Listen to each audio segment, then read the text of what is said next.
This podcast is sponsored by Kangen Water. Change your water. Change your life. Status.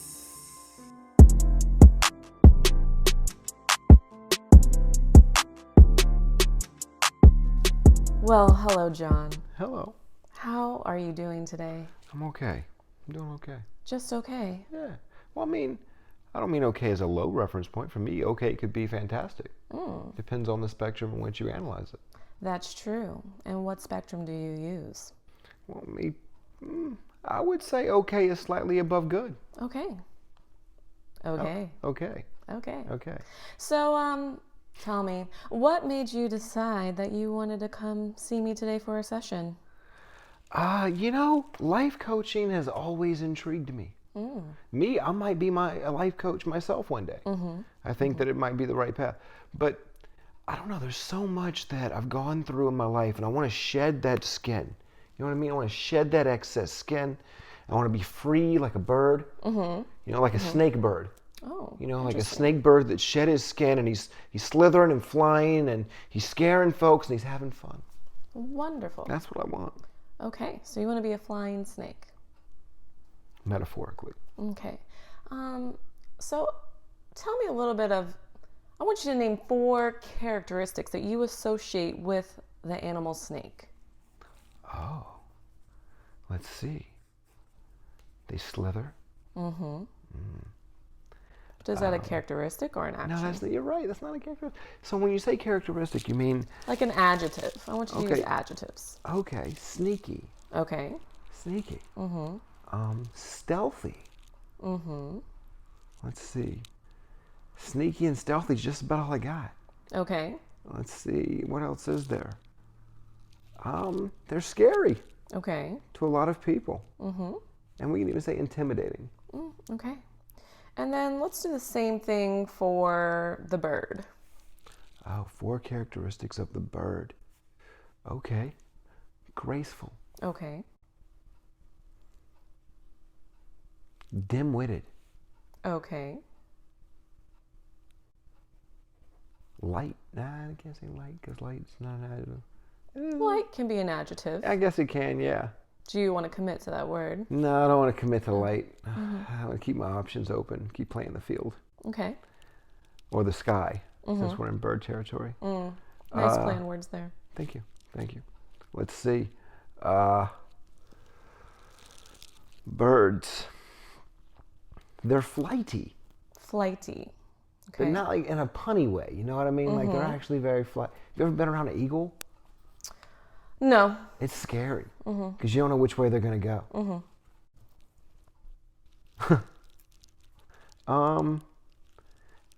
I would say, God, I can't think of anything else about birds.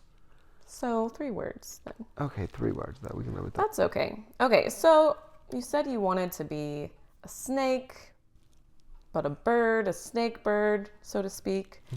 So do you consider yourself a sneaky, stealthy, scary, intimidating, graceful, dim-witted, flighty person? Yeah. Okay. That's it. And are you proud of those characteristics? Some of them. Okay. Which ones are you proud of and which ones are you feel like you could do without or work on? Well, stealthy came from a long line of stealthy people in my family. Sneaker uppers, really. So I'm not too ashamed of that. That's lineage. Okay. You got to embrace that. Okay. Let's see. I don't like being sneaky. I like being honest. Okay. I was raised by a pathological liar. So, and a codependent This is your mother, person. Oh, or yes. Okay. My queen. Oh.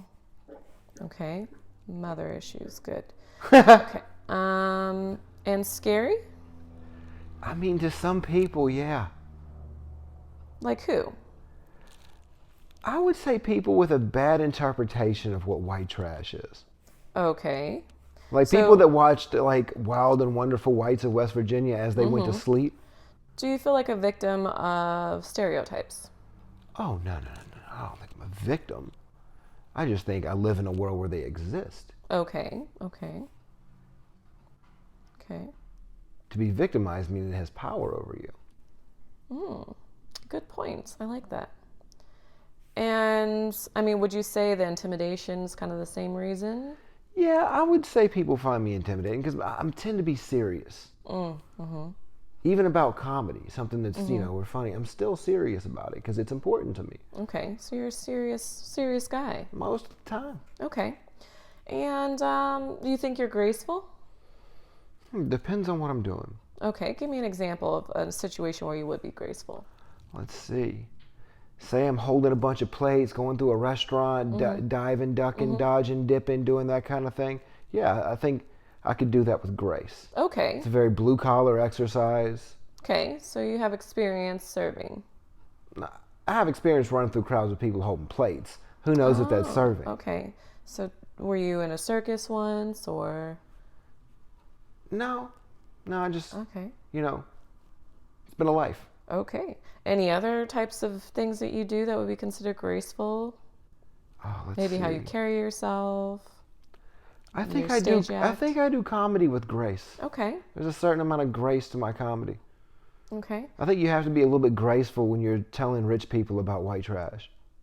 I think that requires grace. Okay. I like that. And what about flighty?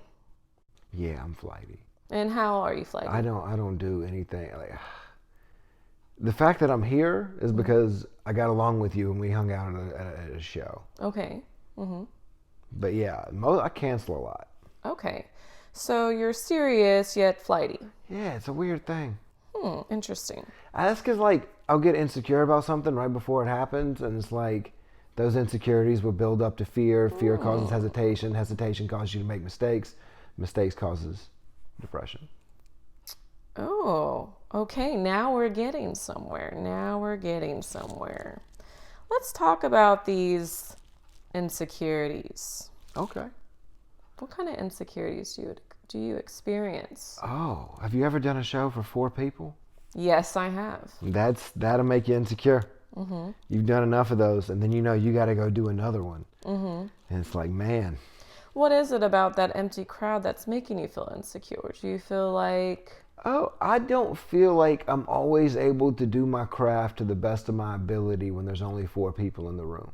I don't feel like that's a genuine representation of what I do. Okay. 20? Yeah, we can run with that. So is it because of the response that you're getting from the 4 people? You feel like you're not getting Yeah, and I think with comedy, laughter permeates. Mm-hmm. You know what I mean? Like it definitely it builds in the room. It's like almost like a stench. Mm-hmm. The longer Contagious. it's there, exactly. Mm-hmm. The more things, the more everybody smells, and you feel it. So the more people that you have in a room, and I've been spoiled by having rooms that have a lot of people in them sometimes. But yeah, the more that builds, it's just it gives you this feeling that okay, I'm doing what I'm supposed to be doing the right way. Mm-hmm. And then when I'm not doing things that correct way, that tends to bother me. Okay, so I see you and I hear you, but I want to give you a different perspective, John. Is John okay? Or do John's you prefer fine. Yes, I Jonathan? love John. Okay. So yes, when you have 20 people and 16 people are laughing, it makes a difference, right? Mm-hmm. But what if those 4 people in your audience are the 4 at the show of 20 people that were the ones that didn't laugh, right? Yeah. But if you can get a small room to chuckle, you can make a large room explode, shit their pants probably. Oh, it's not the ability that I question. I think it's the task that I don't like. Hold on there. Let me finish. Okay, sorry. I think that you are letting laughter feed your ego. Oh, interesting. And the ego is a funny thing, my friend, because our egos can make us feel good. But our egos can also be very detrimental to our growth as human beings, as comedians, as fathers, as brothers, as sons. Interesting. Ego. Yeah. See, for me, I would argue that. And I would say that it's more about my experience and what my ability allows me to do. And I think I'm cognizant of that. I think I'm aware of that. And I think I'm aware of the difficulty of a 4-person room versus the difficulty of a 40-person room. And the difficulty is what causes insecurity. It's the fact that it's going to be difficult, more difficult. It's going to take more energy. It's going to take more. And I question at times whether I have that. But does it really take more energy? Oh, I think it does. I think it does. I think it takes a different muscle. When you only have 4 people to connect with. I think it takes a different muscle. It's a little bit more intimate. It's a little bit more like, oh, wow, these people are really going to see me, where there's not as many distractions around them, and right? The 4 people is just one example of something that would cause, that's just one tiny example of something that would cause insecurity before a show. I mean, there's plenty of other aspects of poorly ran productions, especially like the unpaid aspect is also part of it, where you're talking about you're going to show up and you're going to do this and there's not going to be money or opportunity, you're just doing it for someone. That also presents, because it's like, I've got other things that I can do with my life. It's the time constraint, those kind of things. Yeah, there's a multitude of reasons to have insecurities. But most of the time, I think it's more based on, performance based. Okay. And it's like, because you question it every day, do I have it today? You know what I mean? Like, is today the day that I have, or today the day that I lose it, rather? I know athletes go through the same thing. Oh, yes. I've got friends that are athletes, and they say, I worry every day that I might wake up and not be able to do what I did yesterday. Okay, so we got a little bit, we touched on the insecurities in your profession as a comedian, but what about the insecurities in your personal life? Oh, I feel insecure as a father a lot. I do. I'm insecure as a father. When you get divorced nowadays, I was a stay-at-home dad, and so when we got divorced, I got fired at the same time. You lose a job. But like men, the thing is like men are never really qualified enough, like to call it a job. I don't think it's for us it's like more of an internship. So when we get let go, it's a little bit different. Like society looks at it differently. But yeah, so I went through that, and then the kids and the ex moved, and so I've been that distance. So try to capitalize on the moment you have them, but then when they're not with you, for sure there's moments of insecurity about how I feel as a father, and being dislocated from my kids definitely impacts that. Okay, what else? Let's see. I got hurt when I was in the Army. I have a spinal cord injury. We can get in on that. So yeah, I'm always insecure and worried about that spinal cord injury progressing, and yeah, the limitations that would present. Interesting. John, are you familiar with your chakras? Okay. Are you familiar with how all of those chakras associate and tie in with your body? Okay. So if you were to guess, which chakra do you think is most misaligned for you? He just wants to give you some love. You shocked me. This is an electric cat. He's very expensive. Y'all cool? Are y'all gonna fight? I think they're good. So back to the chakras. Sorry, chakras. I feel like you're avoiding me, John. I'm not avoiding. Okay, so do you feel like your chakras are aligned? At times. Okay. I would say there's always periods of imbalance. Where do you feel the most imbalance during those periods? That's interesting. That's something I've given a lot of thought to. Let's see. I don't know. I probably feel imbalanced when I'm like, the reason I don't drink anymore is because I felt most imbalanced when I was intoxicated. Are you a Libra? No, I'm a Virgo cusp. I'm Leo Virgo cusp. I was born like right at the perfect time where they switch. I was born under a Virgo moon though. So interesting. I do have like small Leo characteristics, but mainly I'm Virgo. Okay. So you're no longer drinking, and I applaud you for that. Thank you. Okay. What else? That's a big one. Just drinking. I would say like nicotine, things like that created like different forms of anxiety and releasing those things out of my body. Eating more healthy, doing things like that. Where were we? We're talking about when you feel imbalanced. Oh, when I'm feeling balanced. So yeah, I got into doing things that made me feel more balanced. I feel imbalanced when I'm out of routine. Okay. And when I don't have some form of direction. Okay. I think having direction is very important to me, and having purpose. Having some like deeper purpose than just existing. Yeah. Coming from that military background. Yeah. But not just that. I grew up I lived on a tobacco farm for 8 years. So you see the fruit of your labor, you know, every day when you walk through the fields and you work and you grow this product. So I don't know. I've learned. I've definitely learned that having purpose and direction is essential to me feeling balanced. Okay. And do you feel balanced now? Yeah, I do. I feel like I'm pursuing the things that matter to me. I feel like I'm filling the gaps where they need to be filled, like sprinkling in sand, so to speak. But yeah, I feel like I'm at a place now where I'm more balanced than I have been in a long time. Okay, wonderful.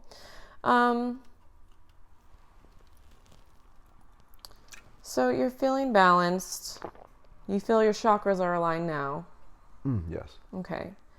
When they're not aligned,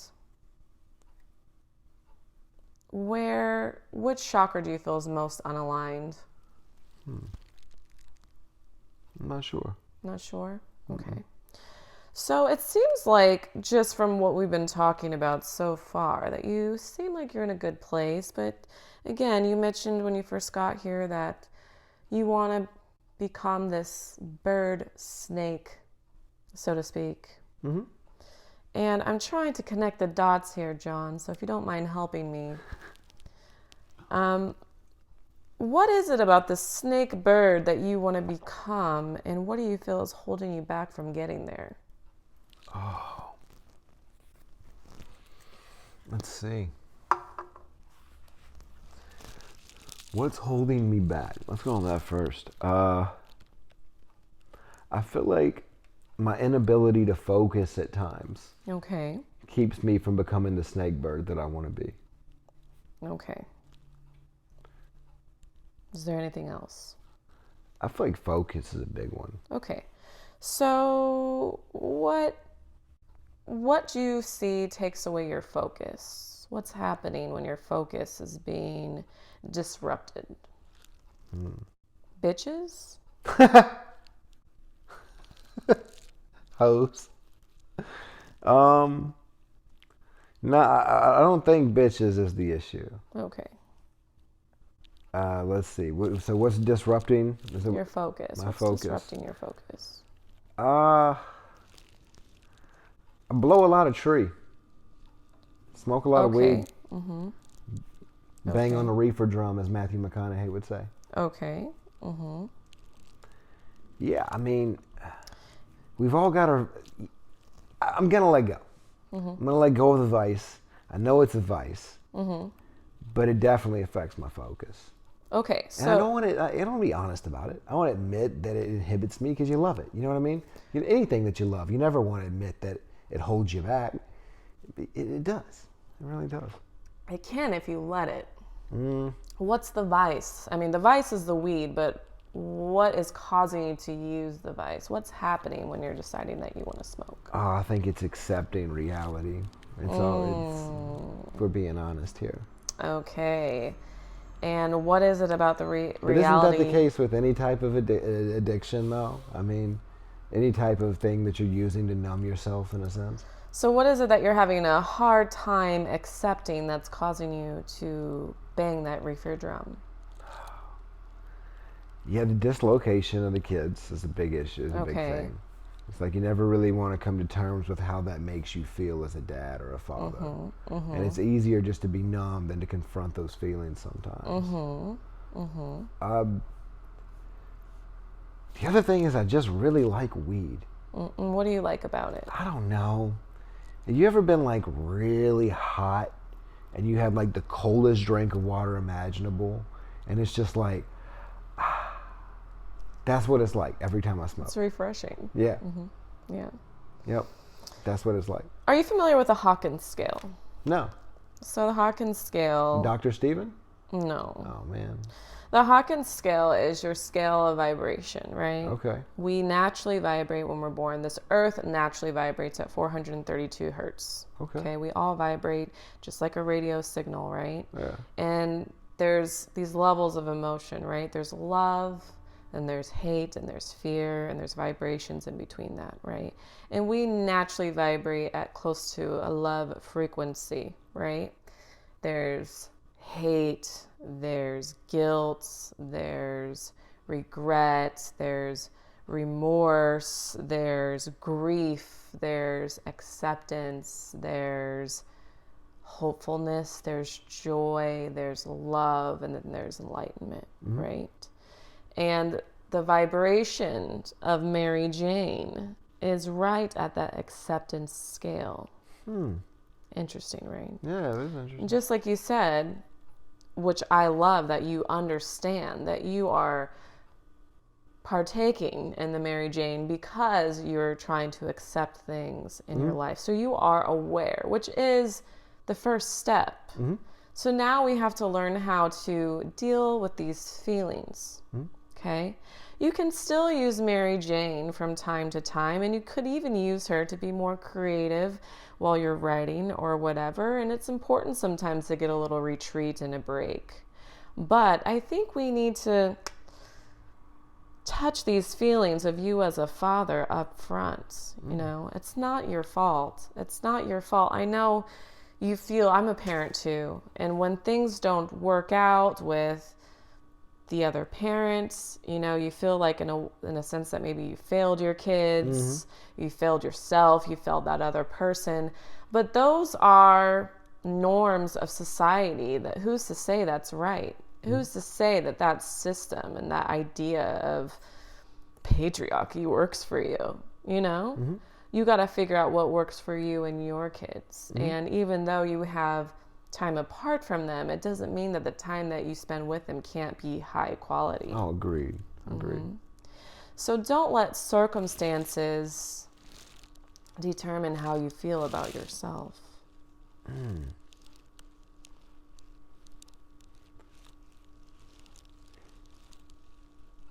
I think that's easy, but to do that would be overlooking the guilt that a marriage ending brings, because you have to accept your responsibility and your half and your part and what you did. And there was times where I didn't, you know, I was 50% responsible for the marriage failing too. So with that, that knowledge, that knowing that I was responsible for them being where they are, that I hold responsibility, that part of that is me. That's what's real. You know what I mean? So I don't know. What is it besides, I want you to look deeper than the failure of the marriage, but maybe things that happened leading up to the failure of the marriage that you feel guilty about? What are the things that are eating away at you? It's deep. I think my codependency was a huge issue, something I've had to confront since then. And I go to like Coda and things like that. But yeah, it's codependency. It was the fact that I was that codependent and I stayed in that kind of situation as long as I did. And I looked at tolerance as a virtue rather than I hate to use biblical terms, but a sin. And at times I think you can be too tolerant, and that's part of being codependent, is that you're tolerating things about someone else so that they tolerate things about you, so that you don't have to change that behavior, so that you can justify it and let that person enable that behavior, and then you enable their behavior that they don't want to get rid of. So knowing that I was in that kind of a situation for as long as I was, that I was raised by a codependent person, that I rejected that codependent person, and that I ended up just being codependent anyway, that is what bothered me. Self-love. It's important. Solar plexus chakra. How you feel about yourself. Your strong sense of self-worth. Heart chakra. Loving yourself, loving others enough to know to give them the tough love when they're hurting themselves through what they're doing, and not adapting or settling to that situation. Yeah. I think, do you ever do affirmations, positive mantras? Yeah. So I think moving forward, because, codependency is so interesting and so tricky, right? Because when people think codependent, they think, oh, you're always relying on that person. Like, oh, if you have a roommate, you're codependent, right? For survival needs. But codependency, you can also not be in a relationship and be codependent. That's true. I've struggled with codependent on wondering what everyone thinks about me. If, I'm going to wear this out because I feel like this is what people will like me to wear. People will like me more if I do this. People will like me more if I do that, right? Yeah. There's so many different ways to be codependent. Yeah. And so share with me some of your mantras that you like to do. Oh, let's see. One of the things I do when I'm running is I just kind of like, I'll go, or I'm in the gym or whatever, I just go through my head and I remind myself of the things that are important to me and the goals that I want to achieve. And then I take that and I go down a step and I'm like, what's one thing I can do today for tomorrow? And that's my biggest one. Is every day I try to do one thing that helps me tomorrow. That is my form of self-love. That's how I'm loving myself. It's because I'm caring about the future. Caring about the future is something I never had the luxury of doing, because when you grow up in a survival type environment, you're only worried about the present. So securing my future is something that's become really important to me. And so every day I try to make sure I do one thing for tomorrow. I love that. Do you ever tell yourself that you love yourself? Yeah, I do. How I often? Do. I would say when I achieve something that matters to me. And that's when I'll practice the most self-love. Okay. And I'll feel pride. And that's, pride in a sense is self-love in a way. Yeah. I think you could do more of that, John. Oh, I definitely could. I think everybody could practice more self-love. I think just reminding yourself that you are worthy of all the things that you desire on a day-to-day basis, because we tend to self-sabotage ourselves, right? And when we're self-sabotaging ourselves, that's when we get tired of doing it, and then we resort to things like alcohol and weed and... Yeah. But a good Mary Jane brownie can put you straight down a rabbit hole, or a good mana mushroom. My brother ate so many edibles one night. He ate 175 milligrams of edibles. Oh my goodness. I was at a drinking joke and he called me and I had to leave the party and walk outside and talk him down, because he was being so introspective and so reflective. He asked me crying. He's like, does anybody actually love me? And that's how that much THC did to him. That it made him question everything about his being. Made him question everything about he's done in life, and it made him see himself in a way that he hadn't seen himself before. That's powerful. So I don't want to get there. I don't want to eat enough to get there, but he got there. Are you scared to get there? Are you scared to have that conversation with yourself? No. I would like to have that conversation with myself without anything to cause that. You know what I mean? My thing is, I don't want to need anything to be dependent on anything to get me there. Yeah, but it's not like you're going to need to do this on a daily basis. Maybe you just need that one opportunity to dive deep and see the things that you've been ignoring, turning a blind eye to, right? Yeah. I think there's other ways to get there. Okay. I think there's other ways to get there. But are there. you going to get there? Oh, yeah. How? Let's see.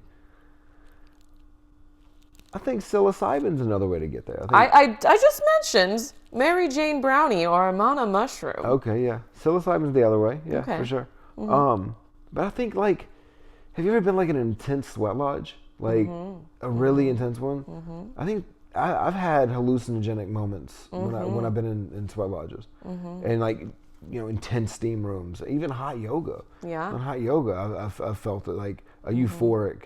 When you get through running, sometimes it allows you to, because you're feeling euphoric, you're feeling better. And those things allow you to be a little bit more introspective when you're not encumbered by all the things of your past, when the depression and the everything that's happened. You know what I mean? The stress and anxiety you carry with you. When you feel those feelings of euphoria through any type of natural way, I think that it allows you to look into yourself a little bit more. Definitely. So it sounds like you know the tools. How often are you using the tools? Pretty often. Yeah, pretty often. I try to I do steam room at least 2 to 3 times a week, where I sit and I meditate and I reflect and I think. I try to have positive affirmations and I look towards the future and those kind of things. Good, John. I really love to hear this. And I think you are on the right track. You just got to keep doing it. Just like your comedy, you got to keep practicing. You got to keep doing all those things. And I don't think you really need me.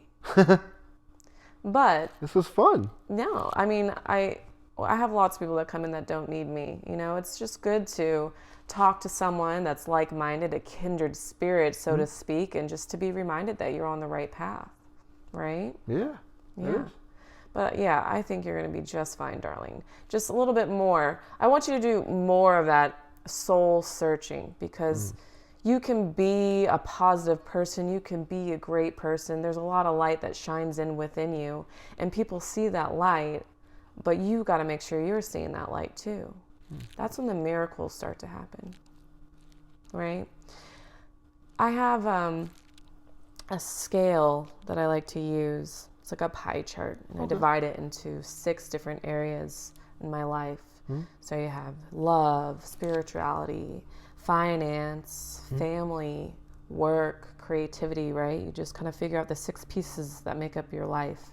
And then every month kind of reflect and scale each of those areas from a 1 to a 10. 10 meaning it's the fullest, 1 meaning it's not nearly where you want it to be, right? And see how balanced that is. And that's one way to kind of look and reassess, right, every month and see where are you lacking. And you might, after a few months, start to find a trend of where you're lacking. And for you, it might be your family life, right? And so as you're seeing this trend, you'll start to see, okay, this is where I need to believe in myself more, where everything else is going good, right? That's interesting. So maybe try something like that. Yeah, and definitely just try that. Keep those chakras aligned. I'll do my best. Yeah. Is there anything else that you would like to talk about today? No, we've pretty much covered it. Oh, wonderful. I'm so glad that you're here. Yeah, that's nice. So glad you came by. Before we take off today, would you like to share with our subscribers, listeners, and viewers how they can get in touch with you? Oh, yeah. My Instagram is Going to the John, Jon. And I run a podcast also called the White Trash Book Club. I read books and I look for the white trash elements inside those books. You'd be surprised, they're everywhere. I love a good book club. I do too. I'm actually a big fan of the Reese Witherspoon book club. I read books off that book club. That's awesome. I love Reese Witherspoon. I do too. Where can people hear your podcast? Let's see. It's on Podbean right now. Awesome.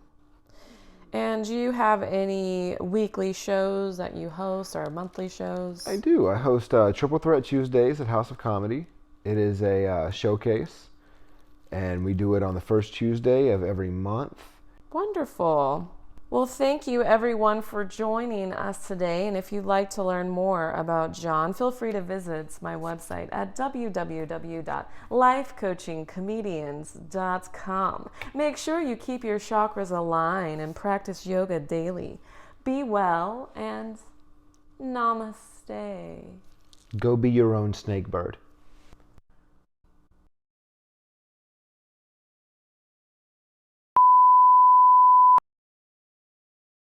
It was a great session. No complaints. She's a professional coach, and we talked about the aligning of chakras, making sure that you're balanced, and I would recommend 10 out of 10. If she needs a coach, I think I'll be back. I gotta watch out for that John. He does put up this good front that he's, aligned and on a good path. But if someone says that they want to be a snake, there might be something going on there. And so I do want to get him back because there's something deeper there.